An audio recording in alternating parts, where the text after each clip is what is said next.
द्वार पर मिल करके और उनको हाथ पकड़ करके मंडप में लेकर के आए। यह एक विधि भी है कि समधी अपने समधी को हाथ पकड़ करके चौखट नंगाते हैं।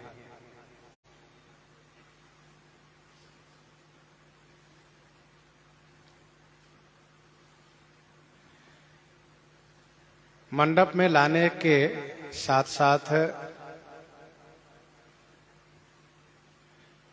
पावड़े और अर्घ देते हुए सम्मान पूर्वक मंडप में लेकर आए। श्री जनक जी महाराज अपने ही हाथों से सभी के लिए आसन लगा रखे हैं।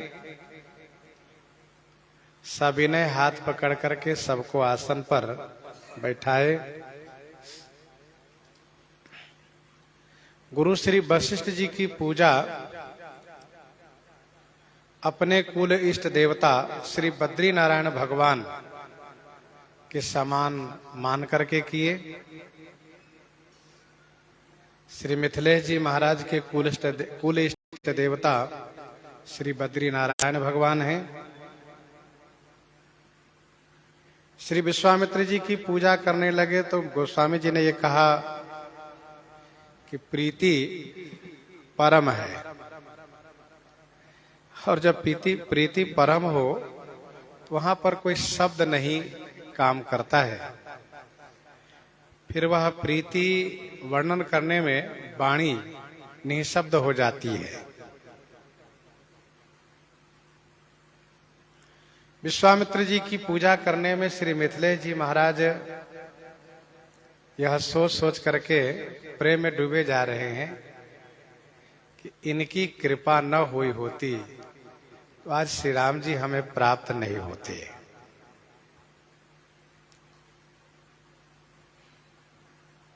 इसके बाद श्री वामदेव आदि जो ऋषि समूह है उनकी पूजा किए।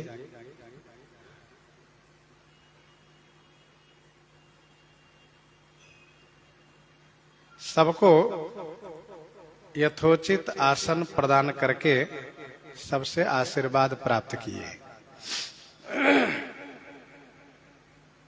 इसके बाद श्री समधी जी की पूजा किए।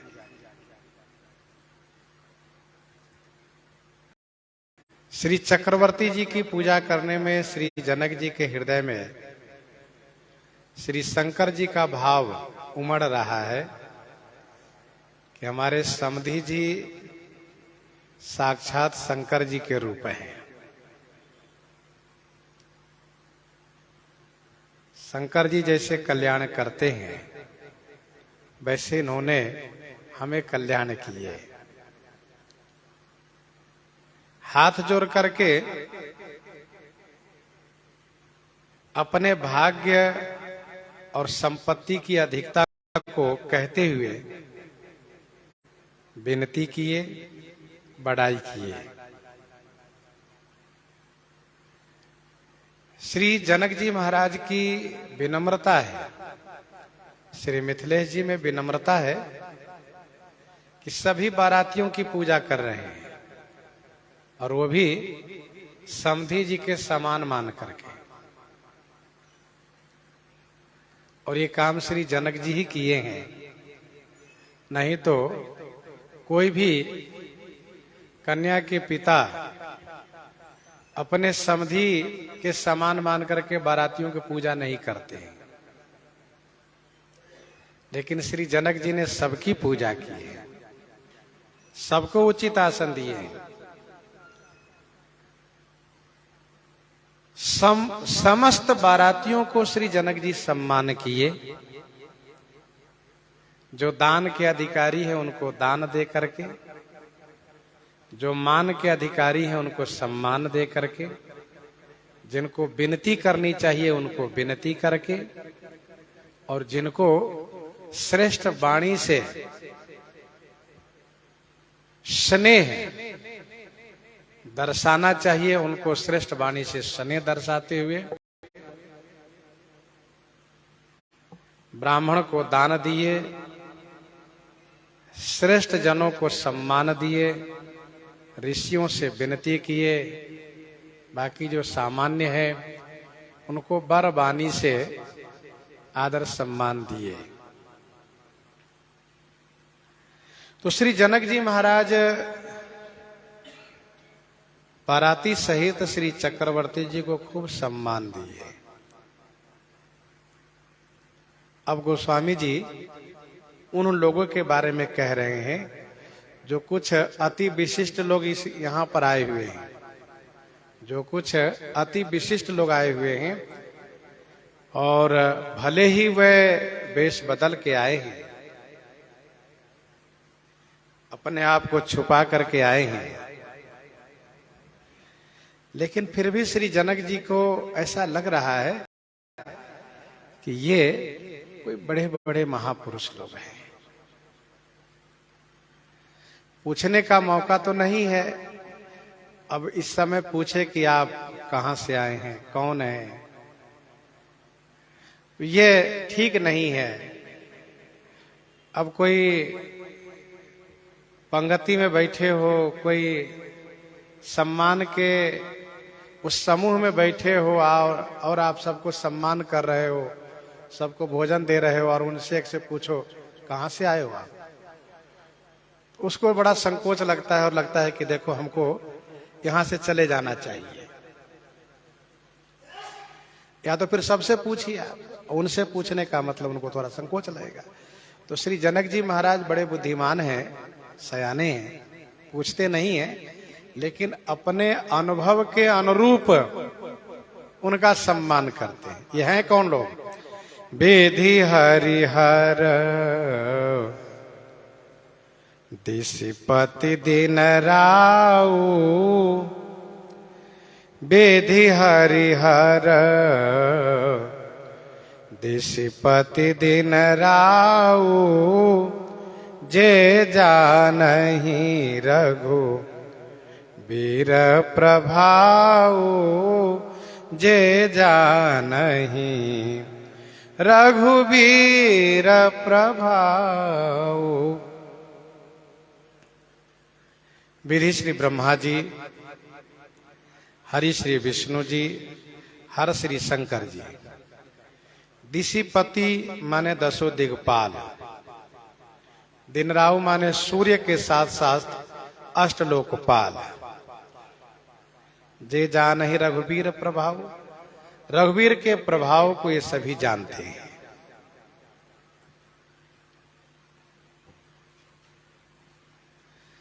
वैसे इन सभी का आगमन गोस्वामी जी ने पहले ही कहा है। शिव ब्रह्मादिक विबुध बरूथा, शिव ब्रह्मादिक विबुध बरूथा, चढ़े विमानन ही नाना जूथा, प्रेम पुलकितन हृदय उछाहु, चले बिलोकन राम विबाहु, चले बिलोकन राम विबाहु। इन सब का आगमन पहले ही गोस्वामी जी ने कहा है। अब मंडप की बात कह रहे हैं कि मंडप पर ये लोग कैसे हैं। त्रिदेव हैं, दसों दिग्पाल आए हुए हैं। पूरब के इंद्र हैं,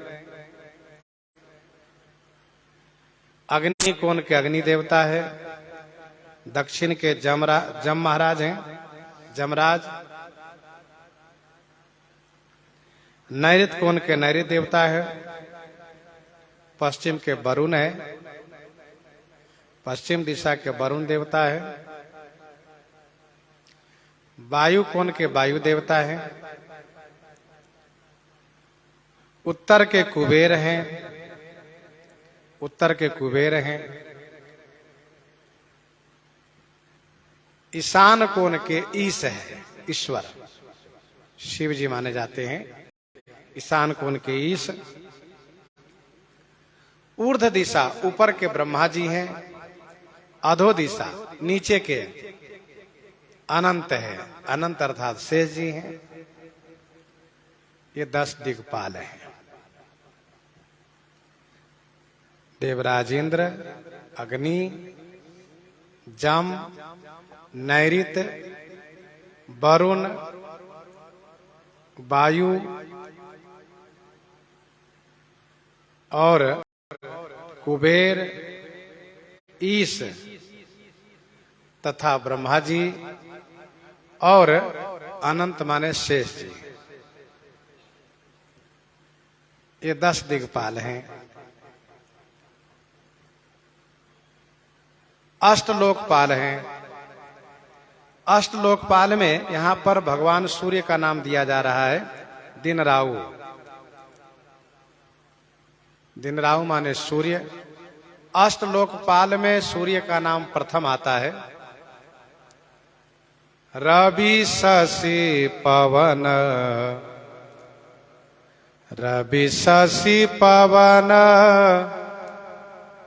वरुण धन धारी,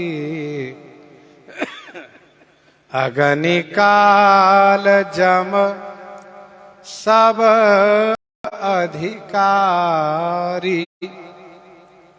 इस चौपाई में 8 लोकपाल का नाम आ गया। रवि शशि पवन वरुण धन धारी। ध्यान दीजिएगा, एक एक देवता 2-2 पद पर हैं। दिक्पाल भी है, लोकपाल भी हैं। यदि उनमें योग्यता है तो 2-3 पद दिए जाते हैं। आप इसको भी संभालिए, उसको भी संभालिए। तो रवि शशि पवन वरुण धनधारी अग्नि काल जम सब अधिकारी, ये 8 लोकपाल हैं। इस चौपाई में 8 का नाम है। 10 दिक्पाल के बारे में आपने सुना। जे जान ही रघुवीर प्रभाव, जो लोग रघुवीर के प्रभाव को जानते हैं कि श्री राम जी सच्चिदानंद घन पूर्ण ब्रह्म परमात्मा है, अखिलेश्वर हैं, जगदीश्वर हैं, मनुष्य बनकर के लीला कर रहे हैं। इस समय इनकी विवाह लीला हो रही है।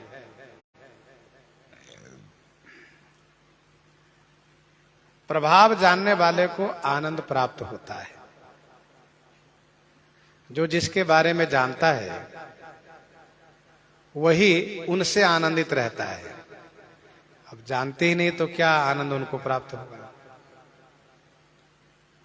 भगवान को जानना चाहिए, जानने से फिर वह आनंद प्राप्त होगा। कौन? कहा जो वह आनंद सिंधु सुख राशि है। लंका कांड में युद्ध चल रहा था। रावण ने माया किया।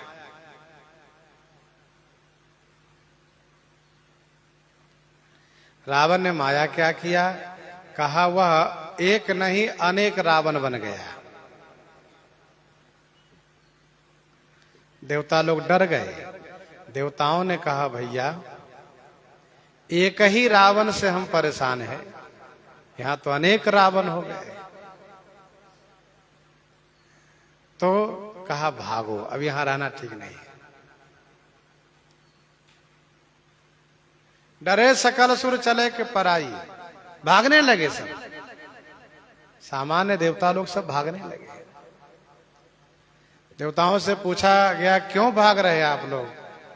कहा जय के आस तजहुआ भाई, अब जय होने वाली नहीं है।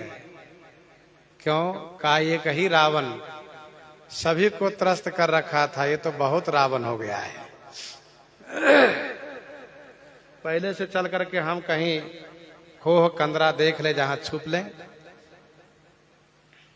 गोस्वामी जी ने वहां पर कहा जो प्रभाव नहीं जानते वे सब भागने लगे, जो प्रभाव जान रहे हैं वो डटे हुए, वे नहीं जा रहे हैं। क्यों? उनको मालूम है कि जितने दिखाई दे रहे हैं अभी थोड़ी देर के बाद कोई नहीं दिखाई देंगे।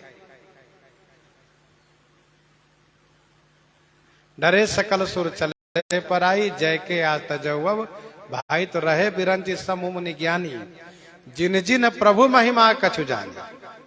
जाना प्रताप ते रहे निर्भय, कपिन रिपु माने फिरे। तो श्री राम जी के प्रभाव जानने वाला निर्भय हो जाता है। श्री राम जी के प्रभाव जानने वाला निर्भय हो जाता है। प्रभाव न जानने के कारण ही भय बना रहता है, डर बना रहता है। गोस्वामी जी ने कहा, जब हम अपने राम जी को जान लेंगे कि सबके ऊपर उन्हीं का शासन है, सबके ऊपर उन्हीं का शासन है। माया जीव काल के कर्म के स्वभाव के, करैया राम वेद कहे साची मन गुनिए। करी विचार जी देखो नीके, राम रजाई शीस सब ही के। आप हृदय विचार करके देखिए तो सबके ऊपर उनकी आज्ञा है। अच्छा, नाम भी बड़ा सुंदर है राम, जो सब में रम रहे, अलग किसी से नहीं है, सब में रम रहे हैं और सबके ऊपर शासन करते हैं, सबको रमाते हैं। जिसके लिए जिधर चाबी घुमा देंगे उधर वो घूम जाता है। सब कठपुतली है और वे नचाने वाले हैं, वो नचाते रहते हैं। उमा दारू जो सित की नाई, सबही नचावत राम गोसाई। ब्राह्मयान सर्वभूतानि यंत्रारूढ़ानि माया। तो जब हम जान लेंगे तो फिर मन में एक ही बात आएगी, क्या? हमारे राम जी जैसे हमको रखेंगे वैसे रहना है। जाही विधि राखे राम, बस ताही विधि रहिए, निश्चित हो जाना है। तो जिन जिन प्रभु महिमा कछु जानी, जे जान ही रघुवीर प्रभाव।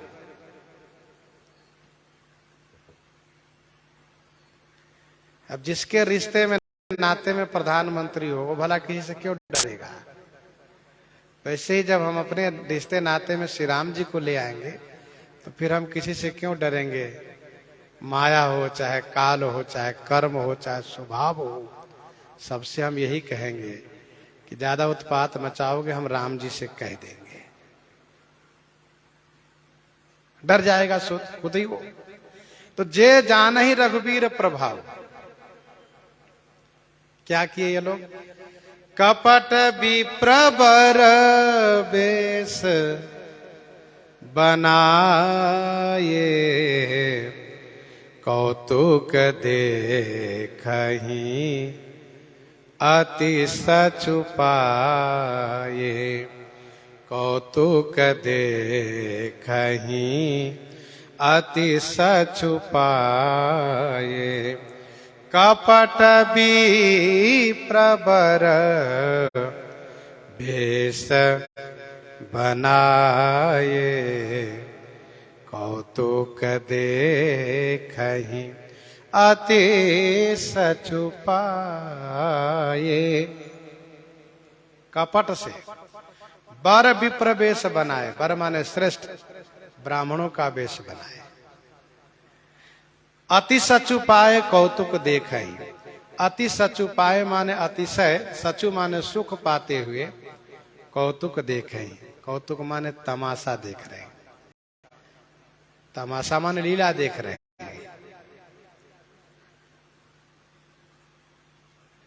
कपट विप्रवर वेश बनाए। कपट से श्रेष्ठ ब्राह्मण का वेश बनाए।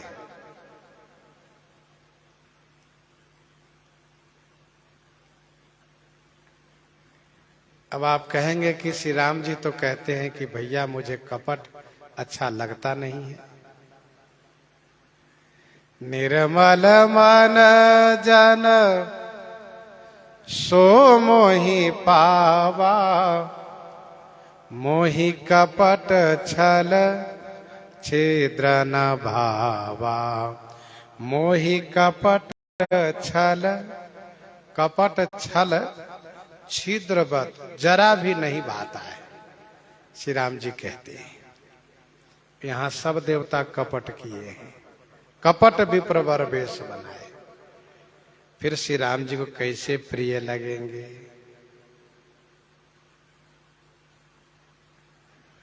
तो इसका समाधान ये है कि भक्ति में भाव प्रधान है, कर्म प्रधान नहीं है, भाव प्रधान है। यदि हम दूसरों को छलने के लिए कपट करते हैं, यदि हम दूसरों को छलने के लिए कपट करते हैं, अथवा भगवान से चतुराई करते हैं, छल कपट करते हैं, तो वह छल कपट भगवान को अच्छा नहीं लगता है।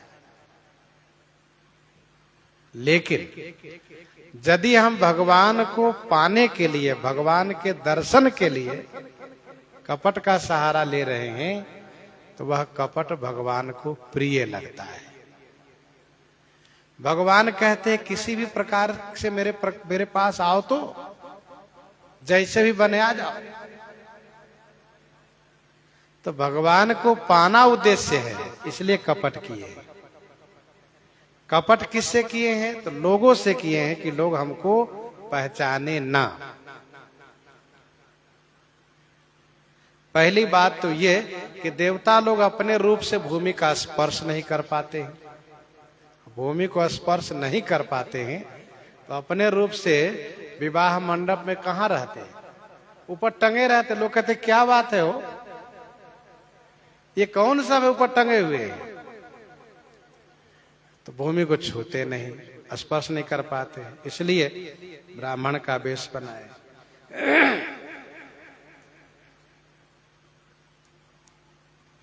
दूसरी बात यह है कि अपने वेश में रहेंगे तो सब इनकी पूजा करने लगे। वो देखो ब्रह्मा जी महाराज, आइए आइए ब्रह्मा जी महाराज, सब ब्रह्मा जी का आगत भागत में लग जाएंगे, शंकर जी की सेवा में लग जाएंगे, विष्णु जी महाराज भी आए, हाँ अरे इंद्रादि देवता आए हैं, फिर सब उनकी सेवा पूजा में लग जाएंगे। तो सबका ध्यान इधर बढ़ जाएगा, विवाह का आनंद ही खत्म हो जाएगा। तीसरी बात यह है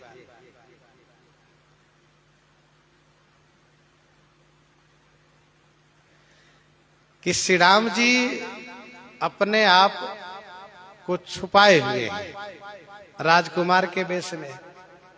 श्री राम जी अपने आप को छुपाए हैं राजकुमार के वेश में।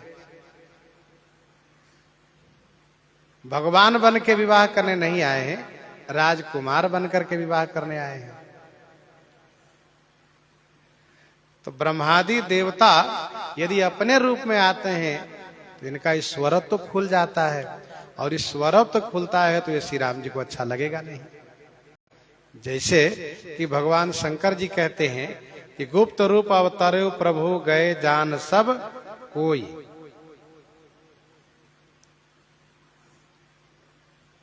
गुप्त रूप अवतरे प्रभु गए जान सब कोई।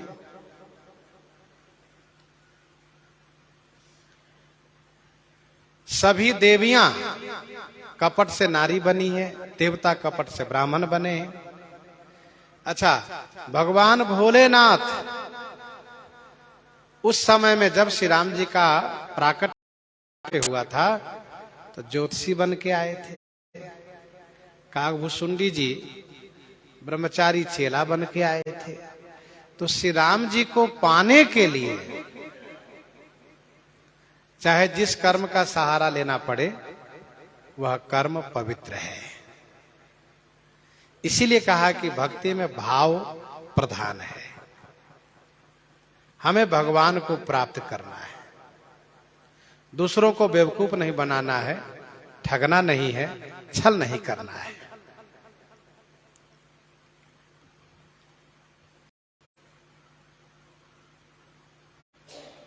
कौतुक देखहि अति सचुपाए, पूजे जनक देव सम जाने, दिए सुआसन बिनु पहिचाने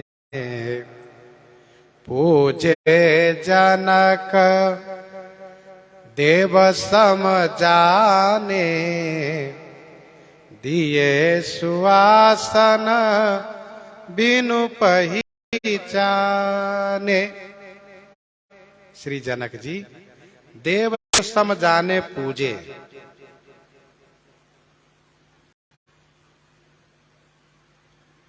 श्री जनक जी देवता के समान जान करके पूजा की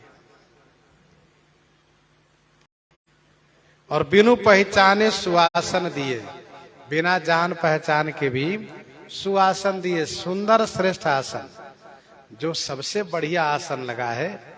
श्री जनक जी ने कहा आइए आप यहाँ बैठिए, आप यहाँ बैठिए। उनको लग रहा है ये ब्रह्मा जी लगते हैं, ये श्री शंकर जी लगते हैं, ये श्री विष्णु जी लग रहे हैं, आइए आइए।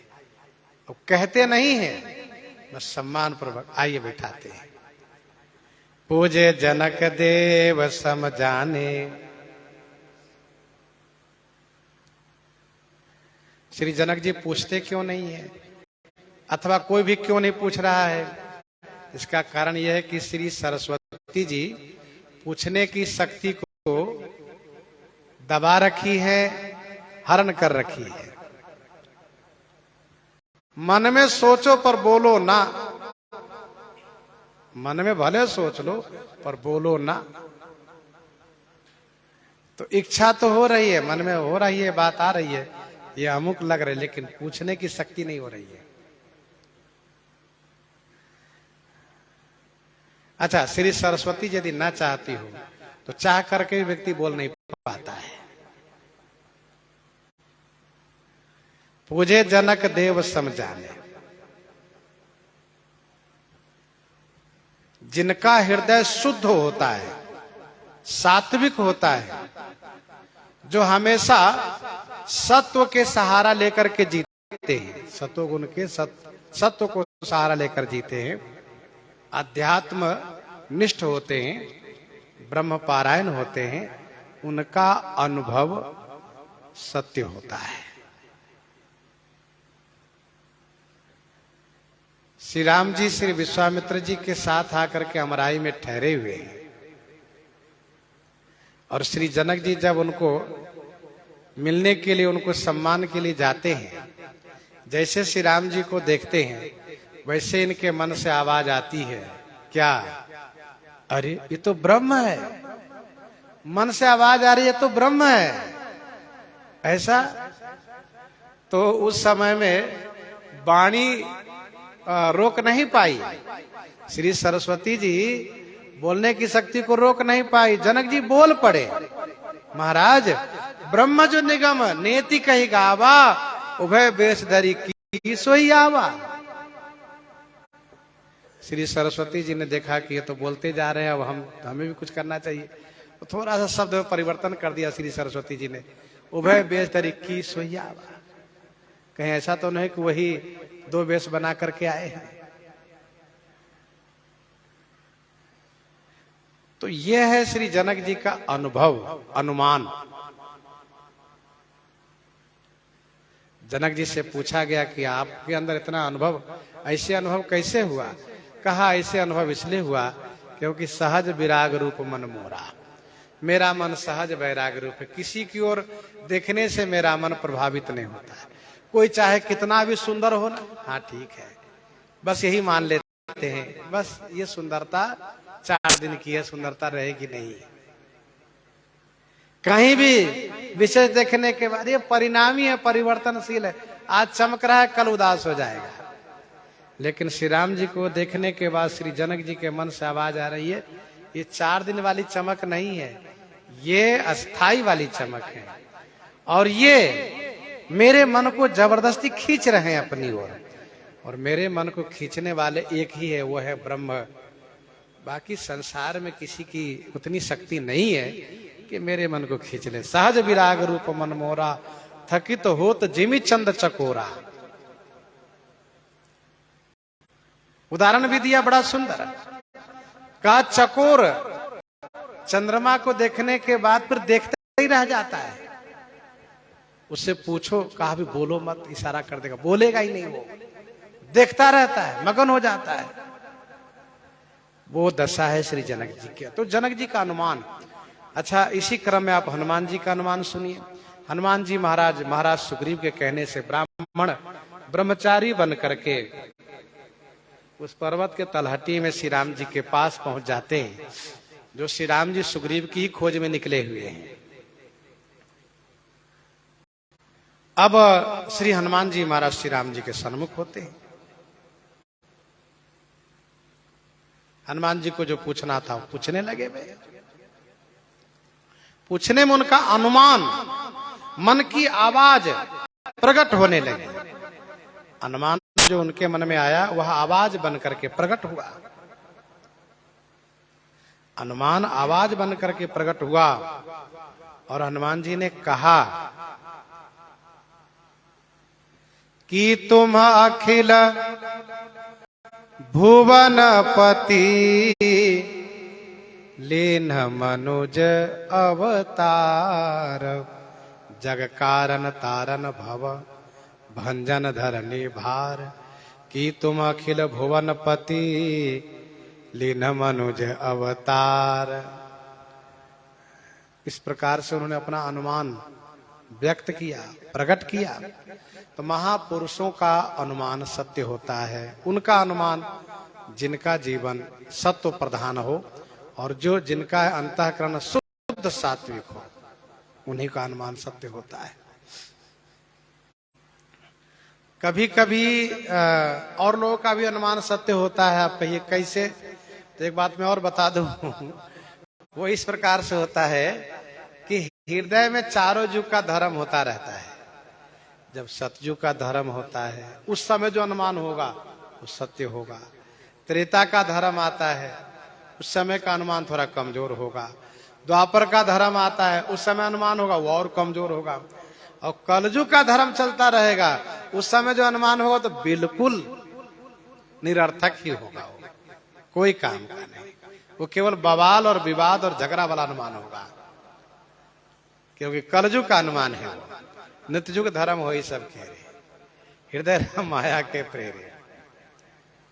आप कहिए कैसे? तो गोस्वामी जी ने कहा तामस बहुत रजोगुण थोरा और कली प्रभाव विरोध चौरा। तो कलयुग का धर्म जब उदय होगा तो क्या अनुमान होगा? बस वही विरोधात्मक। उसने ऐसा कहा, वो ऐसा कहा, उसके बारे में ऐसा सोचा, बस बवाल झगड़ा केवल। तो सतयुग का धर्म शुद्ध सत्व समता विज्ञाना कृत प्रभाव प्रसन्न मन जाना। उस समय जो अनुमान होगा वो सत्य ही होगा, वो झूठा नहीं हो सकता। तो यह है श्री जनक जी महाराज का अनुमान। पूजे जनक देव सम जाने, दिए सुआसन बिनु पहचाने। पहचान को के ही जान सबही, अपान सुधि भोरी भई। आनंद कंद बिलो के दूल्ह, उभय दिशि आनंदमयी हो। उभय दिशि आनंदमयी, पहचान को के जान को के ही जान पहचान। को माने कौन, के ही माने किसको जाने और किसको पहचाने। कौन किसको जाने, कौन किसको पहचाने। क्यों? भाई जान पहचान कर लेना चाहिए। जहां समारोह हो, समूह हो, वहां परिचय कर लेना चाहिए। बाद में काम आएगा, क्यों आप कहां से आए? सो नहीं, यहाँ नहीं। यहाँ कोई अपने आप में है ही नहीं। पहचान को के जान सब ही अपान सुधि भोरी भई। सब ही माने सभी की, अपने आप की सुधि भोरी भई। खुद को पता नहीं है, खुद को पता नहीं है कि मैं कौन हूं, किसका बेटा हूं, कहां मेरा घर है, किस लिए आया हूं, आगे क्या काम करना है, कुछ नहीं। अपान सुधि भोरी भई। गीतावली उत्तरकांड 4 पद में पढ़ना चाहिए। जब अपने आप को खो जाते हैं तब कैसी दशा होती है, इस संदर्भ में। जब अपने आप को खो जाएंगे तो क्या दशा होगी, इस संदर्भ में गीतावली उत्तरकांड के 4 पद पढ़ना चाहिए। तुलसीदास यह सुधि नहीं, कौन की कहाँ ते आई, कौन काज काके ढीग, कौन ठाव को है। तुलसीदास यह सुधि नहीं, कौन की कहाँ ते आई, कौन काज काके ढीग, कौन ठाव को है। कुछ याद नहीं रहता है। और ये जादू है श्री राम जी के दर्शन किए। श्री राम जी जब सामने हो तो कुछ याद नहीं रहता है, और जब कुछ याद ही रहेगा तो समझो श्री राम जी सामने है ही नहीं। मानता जहां रघुबर बैदेही, बिनु मन तन दुख सुख सुधि के ही, मनता जहां रघुबर बैदेही। मन जब श्री राम वैदेही में अनुरक्त हो जाता है तो फिर कुछ याद नहीं रहता है। देखो, जब जिसका मन भजन में लग जाता हो, जिनका मन कथा में लग जाता हो, जिनका मन ठाकुर जी में सेवा में लग जाता हो, उनको फिर याद नहीं रहता कि अगले पल क्या करना है। सो और अगले पल कुछ करना हो, यदि वो याद है तो समझो ठीक से मन लगा नहीं। तो मन तहाँ जहां रघुबर बैदेही, बिनु मन तन दुख सुख सुधि के ही। फिर शरीर में क्या हो रहा है नहीं हो रहा कुछ पता ही नहीं रहेगा। शरीर का धर्म भूल जाना, शरीर के संबंध से सब भूल जाना, ये श्री राम जी के दर्शन का प्रभाव है। अपान सुधि भोरी भई, आनंद कंद बिलो की दोला। सबका ध्यान किधर है? कहा दूल्हे की ओर है। अब ऐसा ना कि हम गए हैं दर्शन करने ठाकुर जी के, तो भीड़ में लोगों को देख रहे हैं कौन आए हैं, कहाँ से आए हैं, कैसे हैं, कौन कैसे कपड़े पहने हैं, कहाँ से आए हैं, किस रंग रूप में। सो नहीं, हम भगवान को ही दर्शन करें।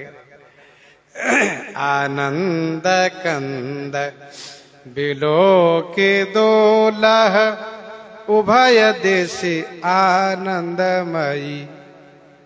आनंद कंद, कंद का अर्थ होता है मेघ। कम जलम ददातीति कंद, कम का अर्थ होता है जल, दामाने जो दे वो कंद है। तो हमारे श्री राम जी मेघ है। क्या चीज का मेघ है? कहा आनंद का मेघ है। आनंद कंद, इनको देखने के बाद आनंद ही आनंद प्राप्त होता है। क्योंकि सब जगह आनंद। नव कंज लोचन, कंज मुख कर, कंज पद कंजार। आनंद के मेघा स्वरूप दुल्हा श्री राम जी को देख करके उभय दिशि आनंदमयी।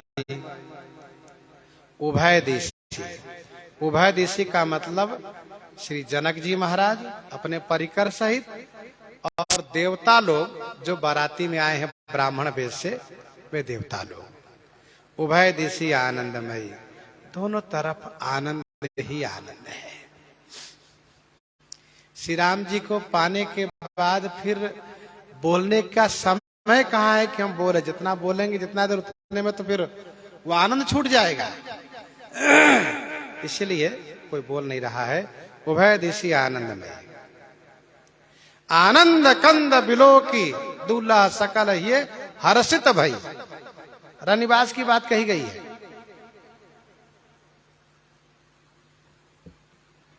को जाने कही आनंद बस ब्रह्म पर परिछन चली। जब देवियां सब आकर के रनिवास में मिली, सुंदर सुंदर, एक तो देवी है श्री सची जी, श्री उमा जी, श्री ब्रह्मानी जी, श्री लक्ष्मी जी, ये सब के सब देवियां आई हैं।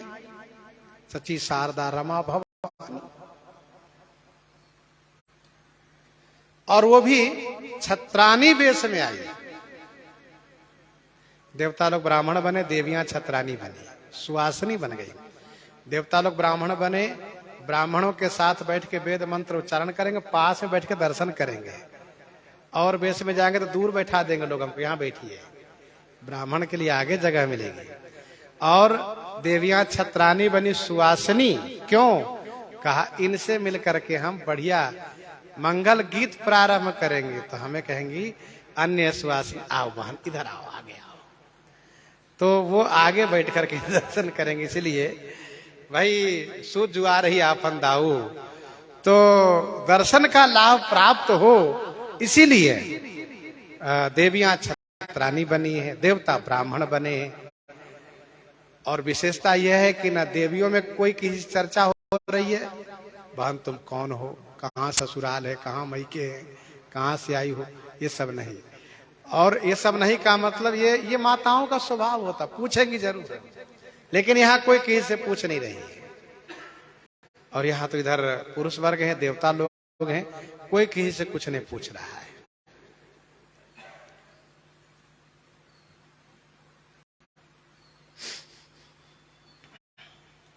को जान कही आनंद बस ब्रह्म पर परिछन चली। तो उभय दिशी आनंदमय। भगवान श्री राम जी महाराज, इनसे तो कोई छुपा हुआ है नहीं। श्री रामचंद्र जी निरावरण सबको देख रहे हैं। तो भगवान श्री रामचंद्र जी ने देखा, अच्छा पितामह आ गए, अच्छा विष्णु जी की ओर देखा, आप भी आ गए, और श्री शंकर जी भी आ गए। अच्छा श्री रामचंद्र जी श्री सरकार दुल्हा बने हैं। दुल्हा की एक मर्यादा होती, बहुत शांत गंभीर बन के रहना, ये नहीं कि इधर देखना, ताकना, झांकना, सो नहीं। दुल्हा बड़े शांत बने रहते हैं। उनको घर से सिखा के भेजा जाता है, कैसे चलना, कैसे बोलना, बहुत सारी शिक्षा उनको दी गई रहती है। तो श्री राम जी दुल्हा वेश में है, ज्यादा देख भी नहीं सकते, नहीं तो श्री राम जी आंख से थोड़ा बात भी करते, लेकिन कुछ नहीं। तो श्री राम जी बड़े शांत गंभीर हैं, दुल्हा बने हैं, इसीलिए मन से सारा काम करने जा रहे हैं।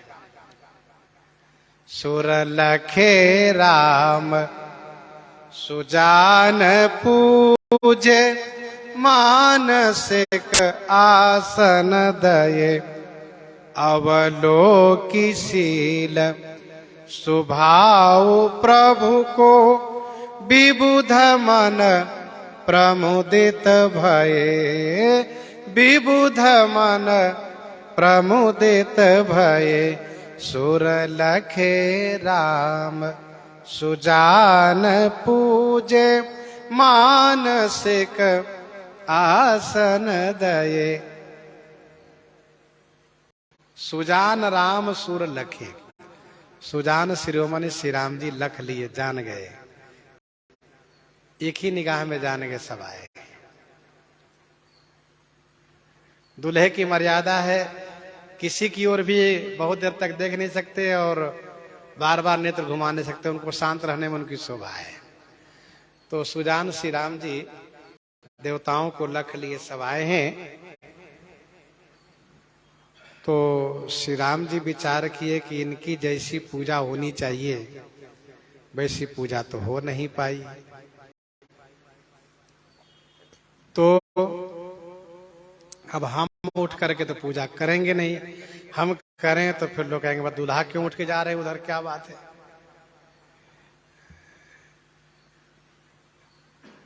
वहां तो मंडप पर दुल्हा ही सर्वे सर्वा है। तो श्री राम जी मानसिक पूजन करके मानसिक आसन दिए।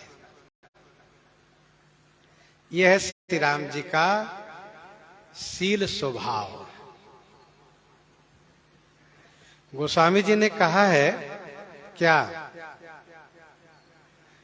बड़ी साहिबी में नाथ बड़े सावधान हो, बड़ी साहिबी में नाथ बड़े सावधान हो। श्री राम जी की जितनी बड़ी साहिबी है उतने बड़े सावधान भी रहते हैं। चीटी के पग नूपुर बाजे सो भी साहब सुनता है। उनको सबकी ख्याल है, वे सबको देख रहे हैं। गोस्वामी जी ने श्री राम जी की प्रशंसा करते हुए कहा कि नीति प्रीति परमारथ स्वार्थ कौन राम सम जान जथारथ। इनके समान यथार्थ कोई जानता नहीं, और जब कोई जानता नहीं तो पालेगा क्या, माने पालन कैसे करेगा। श्री राम जी में व्यवहार कुशलता देखिए। मेरे विवाह में आप सब आए हुए हैं, बड़े बड़े देवता लोग हैं। अभी बड़े हुए कैसे हैं? राम जी सबको बड़े बनाए हैं, सबको श्री राम जी बड़े बनाए हैं। लेकिन अब बड़े बनाए हैं तो बड़े हैं, बड़े बनाए हैं तो बड़े हैं। तो अब श्री राम जी उनको उनके अनुरूप पूजन करके मानसिक आसन दे रहे हैं। देवता लोग मन ही मन गदगद हो गए और कहने लगे, बलिहारी बलिहारी जय हो, आप तो आप ही हैं, आपके जैसा कौन हो सकता है कि दुल्हा बने फिर भी ख्याल रख रहे हैं। श्री राम जी कहते दुल्हा बने हैं और जहां भी हम रहेंगे हमेशा ख्याल रखेंगे। ये श्री राम जी की विशेषता है। सुर लखे राम सुजान पूजे मानसिक आसन दे। श्री जनक जी महाराज पहले पूजा करके आसन दिए हैं।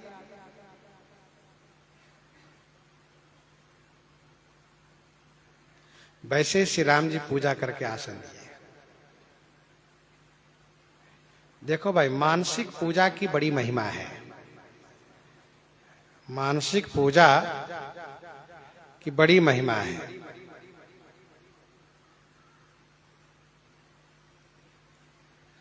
प्रारंभ में थोड़ी कठिनाई जरूर है, लेकिन यदि सध जाए हो जाए तो ये मानसिक पूजा सबसे श्रेयस्कर कल्याणकारी है। मानसिक पूजा वैसी होती जैसे कायिक पूजा होती है। जैसे हम हाथ से ठाकुर जी को नहवाते हैं, श्रृंगार करते हैं, भोग लगाते हैं, आरती करते हैं, पूजा करते हैं, स्तुति करते हैं। मानसिक पूजा में भी यही सब होता है।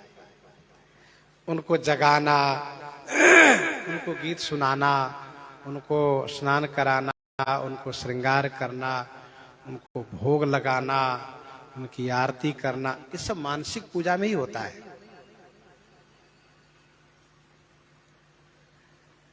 अब इसके लिए अभ्यास करना चाहिए। साधु महात्माओं को तो खास करके अभ्यास करना चाहिए। कर्म वाली पूजा कभी छूट भी जाती है। कर्म की पूजा कभी छूट जाती है। तबीयत खराब हो गई, स्वास्थ्य बिगड़ गया, विशेष परेशानी हो गई, हम पूजा नहीं कर पा रहे हैं। लेकिन मानसिक पूजा ऐसी पूजा है कि मरणासन पर पड़े रहेंगे फिर भी पूजा हो जाएगी। आईसीयू में पड़े रहेंगे, ऑक्सीजन के सहारे भले जी रहे हो, फिर भी उस समय मानसिक पूजा हो जाएगी। क्यों? मन से हम पूजा कर रहे हैं। इसलिए मानसिक पूजा का अभ्यास करना चाहिए। मानसिक पूजा का बड़ा महात्मा है। जैसा कि आप जानते हैं, स्वामी श्री अग्रदास जी महाराज मानसिक पूजा कर रहे होते हैं और श्री नाभा गोस्वामी जी पंखा डुला रहे होते हैं। मानसिक पूजा में जब विक्षेप होता है, क्योंकि स्वामी अग्रदास जी का शिष्य एक याद करता है, गुरु जी मेरा जहाज फंस गया समुद्र में। गुरु जी का ध्यान चेले में चला जाता है। नाभा जी कहते जय जय, आप उधर की चिंता न करें, पंखा हिला दिया हमने, उनका जहाज पार हो रहा है, आप ठाकुर जी को सेवा करिए, इनकी पूजा करिए। तो अग्रदास जी महाराज कहते वाह, यहां तक पहुंच गया, धन्य है।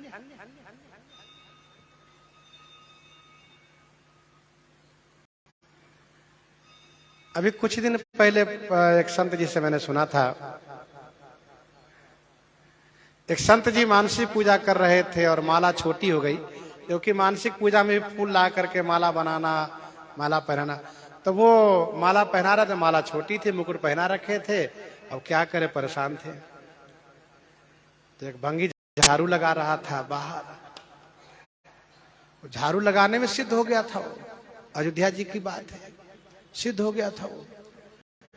तो उसने कहा, जय जय महाराज जी, माला की डोरी खोल करके और बांध दीजिए, पहना दीजिए, गले बांध दीजिए पीछे। तो कौन बोल रहा है भाई, यहाँ कोई है नहीं। उठ के बाहर आए तो भंगी झाड़ू लगा रहा है। तुम बोल रहे हो? कहा जी। तुमको कैसे पता?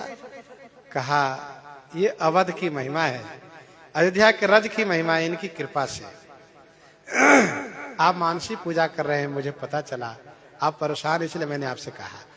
तो मानसिक पूजा की बड़ी महिमा है, संत महापुरुष लोग इनको अपनाते हैं। वो लेटे रहेंगे, चादर ओढ़ के सो रहे हैं, लोग समझे कि सो रहे हो, मानसिक पूजा कर रहे हैं। कोई बैठ करके पूजा कर रहे हैं, कोई सो करके लेटे हुए और आराम से पूजा करते हैं, उसका आनंद वही जानते हैं। सधज गया तो, और वो कभी भंग नहीं होगा, वो कभी भंग नहीं होगा, क्योंकि मन तो साथ रहेगा, शरीर छूटने के बाद भी पूजा होती रहेगी, आनंद ही आनंद है। तो मानसिक पूजा की बड़ी महिमा है। विशिष्ट महापुरुषों के जीवन में इतिहास है ये, कि वे मानसिक पूजा में इस प्रकार संलग्न रहा करते थे।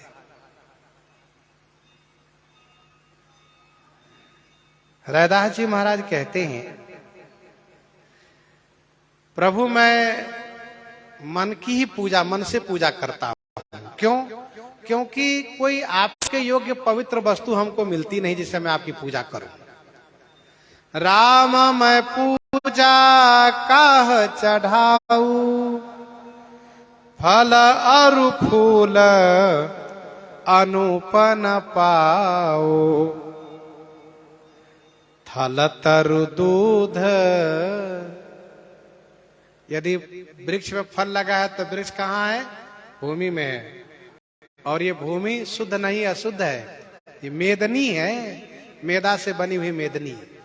पूजा पाठ करने के लिए हम तुरंत भूमि का शोधन करते हैं और ये मंत्र पढ़ते हैं, ओम अपवित्रः पवित्रो वा सर्वावस्थाम गतोपि वा यह समरेत पुंडरीकाक्ष स बाह्य भ्यांतरो शुचि। जल छींटते हैं। तो थल तरु, वृक्ष थल में है, और दूध कहा गौ का दूध, कहा है तो पवित्र, लेकिन वो जूठा हो गया। पहले बछड़ा पीता है, उसका उच्चिष्ट दूध प्राप्त होता है। अब जरा सोचो, कितना अमनिया कहां ढूंढोगे? कहो बिना बछड़े के दूध, कहा वो दूध अशुद्ध होता है, बिना बछड़े वाला दूध अशुद्ध होता है। तो थलतर दूध जो बछरू जुठारी,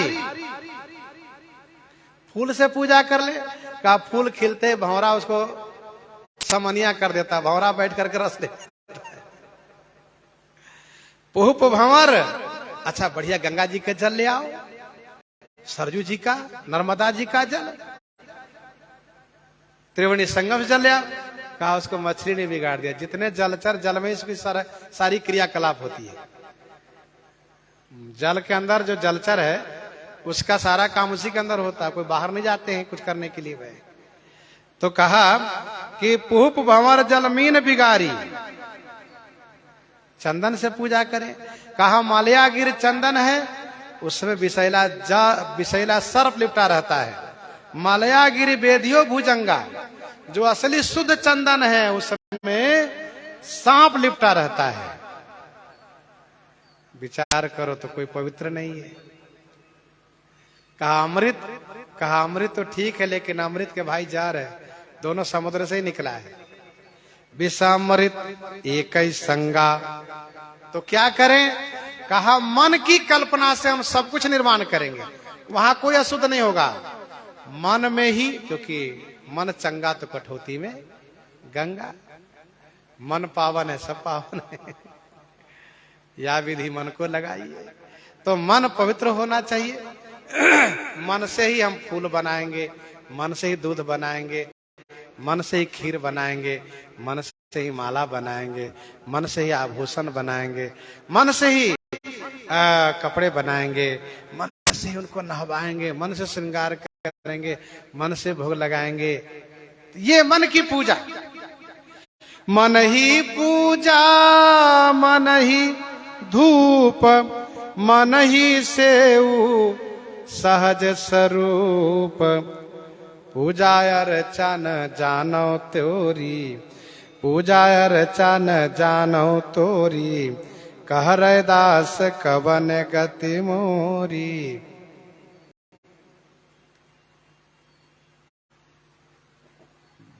ये मन की बात है। श्री काकभूषुंडी जी मानसिक पूजा करते हैं जी।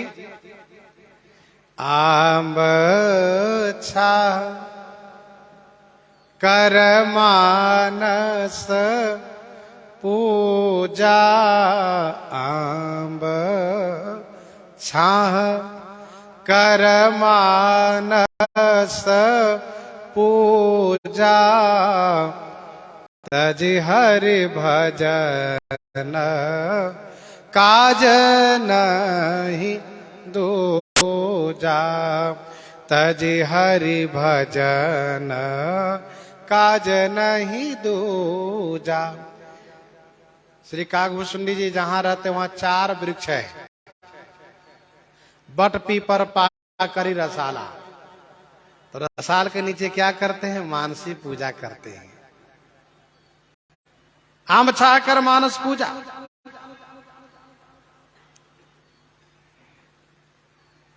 एक कंजूस सेठ था,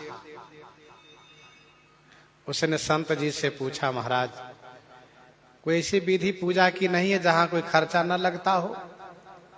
तो संत जी ने कहा, है ना विधि, मानसिक पूजा करो, कोई खर्चा नहीं लगेगा। महाराज धूप अगरबत्ती का कुछ नहीं खरीदना पड़ेगा, फूल माला का बिल्कुल नहीं, सब मन से करो। ये तो बहुत बढ़िया बात है महाराज। था वो बड़ा कंजूस।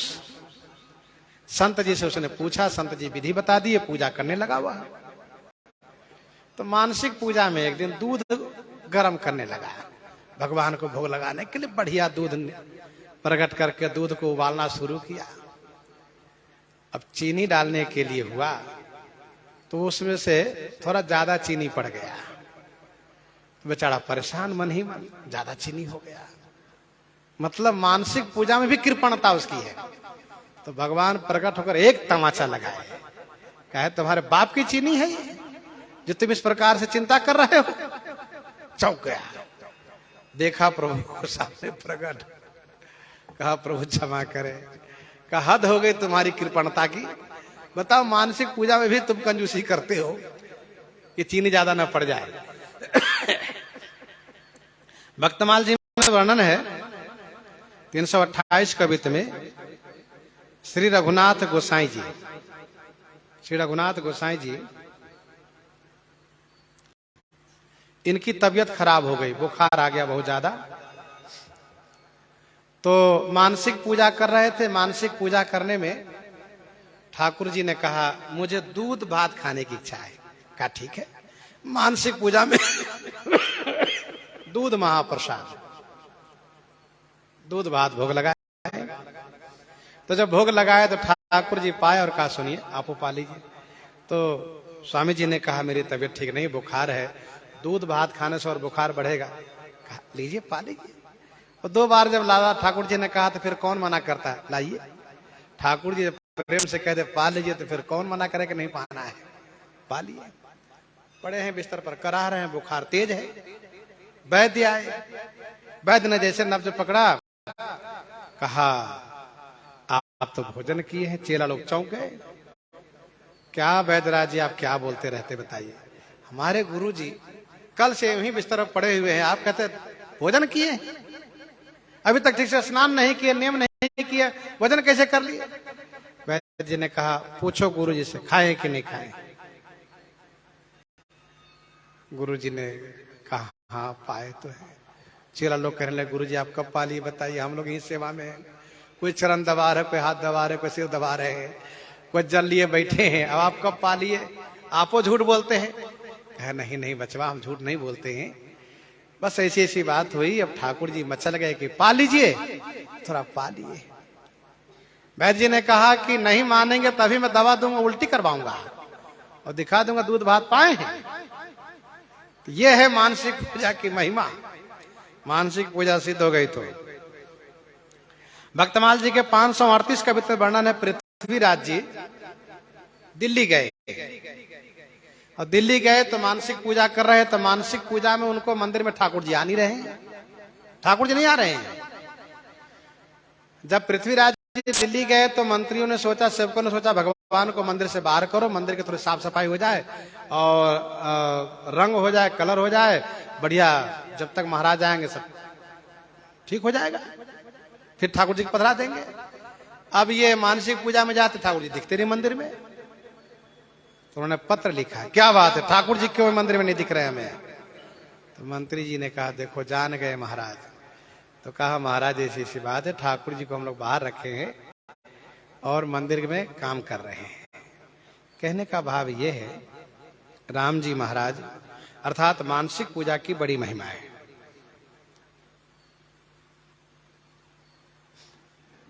अब प्रश्न ये उठता है कि श्री राम जी तो पूजा की है, श्री सीता मैया पूजा क्यों नहीं की? श्री राम जी पूजा किए तो श्री सीता जी पूजा क्यों नहीं किए? इसका समाधान यह है कि उन देवियों को श्री सुनैना जी ने, अन्य उनकी सहचरियों ने खूब सम्मान किया है। देवियों को देवताओं की जैसी पूजा होनी चाहिए वैसी पूजा हो नहीं पाई थी, इसलिए श्री राम जी मानसिक पूजा करके आसन दिए। दूसरा भाव यह है कि वेश की प्रधानता होती है, वेश की प्रधानता होती है। देवियां छत्रानी बनी हैं और देवता ब्राह्मण बने हैं। जैसे चित्रकूट में जब श्री राम जी विराजित हुए और श्री राम जी का मन वहां लग गया तो देवता लोग आए कुटिया बनाने के लिए। किस वेश में आए? कहा कोल की रात वेश सब आए।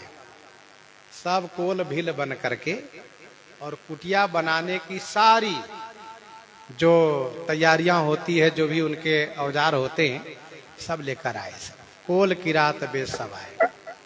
कोई लकड़ी काट के लाए, कोई घास काट के लाए, कोई रस्सी बनाए, इस प्रकार से कुटिया बनाए। कोल की रात वेश में आए। श्री राम जी किसी को पूजा प्रणाम नहीं किए, क्योंकि वेश से कोल की रात के वेश में आए, सेवा करने आए हैं। वही देवता जब कोल की रात वेश में फिर ऊपर चले गए, अपने वेश में चले गए, इसके बाद वही देवता अपने वेश में आए। चित्रकूट है, अपने वेश में आए। अमर नाग किन्नर दिशि पाला, चित्रकूट आए ते ही काला। राम प्रणाम किन सब काहू, मुदित देव लही लोचन लाहू। श्री राम जी सबको प्रणाम किए। वेश का भी महात्मा होता है। देवता ब्राह्मण बने, मौका है, ब्राह्मण की पूजा की जाती है, महिषुर वंदनीय है। और देवता वो देव लोक से आकर के यहाँ महिषुर बने हुए हैं। गोस्वामी जी आगे कहते हैं, अवलोकिशील स्वभाव प्रभु को, विबुध मन प्रमुदित भये। अवलोकिशील स्वभाव प्रभु को। प्रभु श्री रामचंद्र जी के शील स्वभाव को अवलोकी माने देख करके विबुध मन प्रमुदित भये। विबुध माने विशेष बुद्धिमान देवताओं का मन प्रमुदित हो गया, आनंदित हो गया। वाह, बहुत अच्छा। अवलोकिशील स्वभाव प्रभु को, विबुध मन प्रमुदित भये।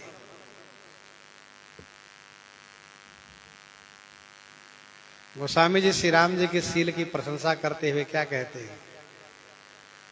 प्रभु तरु तर कपिडार पर ते किए आप समान, तुलसी कहूँ न राम सो साहिब शील निधान, साहिब शील निधान। प्रभु तरु कपिडार पर ते किए आप समान, तुलसी कहूँ न राम सो साहिब शील निधान। श्री राम जी के समान शील निधान कोई स्वामी है ही नहीं। विनय पत्रिका 135 पद में गोस्वामी जी कहते हैं, ठाकुर अति ही बड़ो, ठाकुर अति ही बड़ो, शील सरल सुठी, ध्यान अगम शिवहूँ भेंट्यो केवट उठी। जो शिव जी के ध्यान में अगम है, लेकिन वे खड़े होकर केवट से मिल रहे हैं।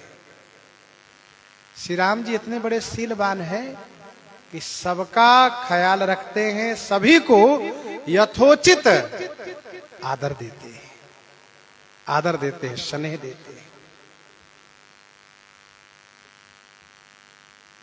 श्री राम जी अपने शील स्वभाव के कारण ही वन में जाकर भी रावण जैसे विश्व विजेता से विरोध होने के बाद भी अयोध्या, मिथिला जैसे नगर के सैनिकों के सहयोग लिए बिना वनवास कर रहे हैं, वन में निवास कर रहे हैं। इसलिए वनवासी वनचर वानर भालुओं को जोड़ करके लंका पर विजय प्राप्त कर। शील स्वभाव, शील स्वभाव यदि अच्छा हो, शील स्वभाव यदि अच्छा हो तो सामान्य लोगों से भी सब काम कराया जा सकता है, सब काम संपन्न हो जाएगा, चाहे जैसी स्थिति हो। और यदि शील स्वभाव अच्छा नहीं है तो बड़े लोगों से भी कोई काम नहीं हो पाएगा। तो श्री राम जी का शील अद्भुत शील स्वभाव है। देवता लोग बड़े आनंदित हो गए, विभुत है, जान गए। रामचंद्र मुख चंद्र छवि, लोचन चारु चकोर, करत पान सादर सकल, प्रेम प्रमोदन ठोर, प्रेम प्रमोदन ठोर। रामचंद्र मुख चंद्र छवि, लोचन चारु चकोर। विवाह मंडप की यह अद्भुत शोभा है। गोस्वामी जी कहते हैं श्री रामचंद्र है, श्री रामचंद्र है अर्थात सर्वांग रूप में चंद्रमा है। भगवान श्री रामचंद्र जी के मुख चंद्र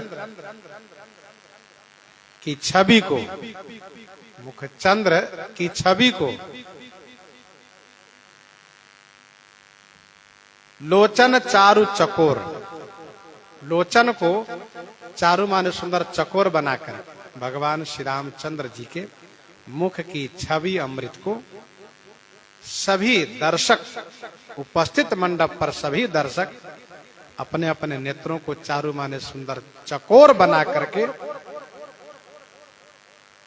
सादर पान करत, सादर माने आदर पूर्वक पान कर रहे हैं। सकल माने सभी, सभी सादर माने आदर पूर्वक पान कर रहे हैं। प्रेम प्रमोदन थोर, प्रेम और प्रमोद, थोड़ा न अर्थात बहुत है। प्रेम और प्रमोद, प्रमोद माने प्रकर्षे न मोद, विशेष आनंद।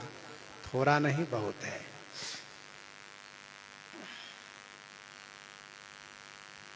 भगवान श्री रामचंद्र जी का सर्वांग चंद्रमा है, मुख चंद्रमा है। यहाँ पर मुख चंद्रमा की बात कही जा रही है। तो मुख चंद्रमा है तो छवि ही अमृत है। छवि क्या है? अमृत है। जो छवि सुधा पयोनिधि हुई। सकल सभी का नेत्र सुंदर चकोर है। विवाह मंडप पर सभी अपलक नयन से देख रहे हैं। किसी का पलक गिर नहीं रहा है, सब देख रहे हैं एकटक होकर के। गोस्वामी जी एक रहस्य की बात कह रहे हैं। क्या? जो पीछे बैठे थे उनको भी भगवान श्री रामचंद्र जी का मुख दिखाई दे रहा है, और जो दाएं बाएं सामने बैठे उनको तो दिख ही रहा है। पीछे वाले को दिख रहा है, ये कैसे हो गया? कहा चंद्रमा को सब लोग अपने सामने देखते हैं। चाहे अयोध्या जी से दर्शन करिए, चाहे रामेश्वरम चले जाइए, चाहे जगन्नाथपुरी चले जाइए, चाहे द्वारकापुरी चले जाइए, चाहे बद्रीनाथ चले जाइए। अब आजकल तो मोबाइल फोन का जमाना है। पूछिए, क्यों साहब चंद्रमा आपके सामने? हाँ भैया चंद्रमा मेरे सामने है। चंद्रमा हम यहाँ देख रहे हैं अयोध्या जी में, वहां भी कहा सबके सामने है। तो श्री रामचंद्र जी का मुख चंद्रमा सबके सामने है। मुनि समूह मह बैठे सन्मुख सबकी ओर। सन्मुख सबकी ओर, सबके सन्मुख।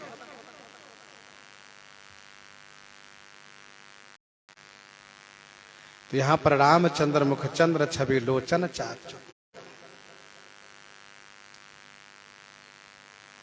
करत पान सादर सकल प्रेम प्रमोदन।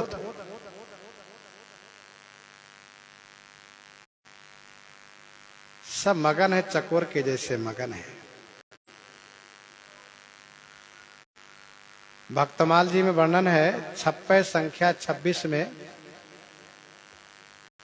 एक द्वीप है। वहां के भक्त लोग आरती में भगवान के सामने खड़े होते हैं, और यदि पलक गिर गया तो बहुत दुखी हो जाते हैं। श्वेत द्वीप है। पलक परे जो बीच कोटि जम जातना लेखे। भगवान के दर्शन में पलक गिरना नहीं चाहिए, ये उन लोगों का टेक है। और ये आज भी हो सकता है। कब? जब मन भगवान में अनुरक्त हो जाए तो पलक गिरना बंद हो जाएगा। हमने देखा एक को, जब वो बिल्कुल तदाकार हो गया तो उसकी आंखें खुली है और उसको होश नहीं है।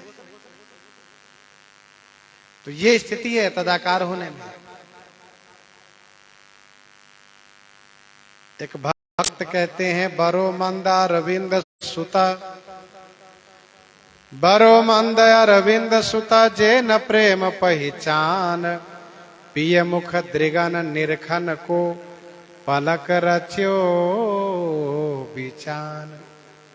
वो कहते हैं कि अरविंद सुता बरो मंद, अरविंद का बेटा बड़ा मंद है। ये अरविंद है कौन? का अरविंद माने कमल। कमल के बेटा कौन है? कहा ब्रह्मा। अब बड़े मंद है वो, बड़ो मंद अरविंद सुता। क्यों? कहा जे न प्रेम पहचान, उसने प्रेम को नहीं पहचाना। पिय मुख दृगन निरखन को पलक रच्यो विचार। बताओ ये पलक क्यों बना दिया? प्रियतम को दर्शन करो, पलक झट से गिर जाता है। तो यहां पर सब चकोर बात है, किसी के पलक नहीं गिर रहे हैं।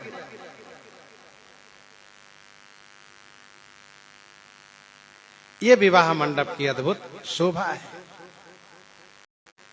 सब दर्शन कर रहे हैं। विवाह का शुभ समय आ रहा है। गुरु श्री वशिष्ठ जी महाराज उपरोहित हैं, श्री शतानंद जी उधर से उपरोहित हैं। अब एक उपरोहित जी दूसरे उपरोहित जी से इशारा करते हैं। क्या बात है, समय पर ही काम होना चाहिए, लगन बीतनी नहीं चाहिए। कहाँ? तो विवाह के लिए सब तत्पर हो जा रहे हैं अपने अपने कार्य में। प्रसंग को हम आप यहीं पर हृदयांगम करते हैं। आइए श्रवण करते हैं श्री भक्तमाल जी से।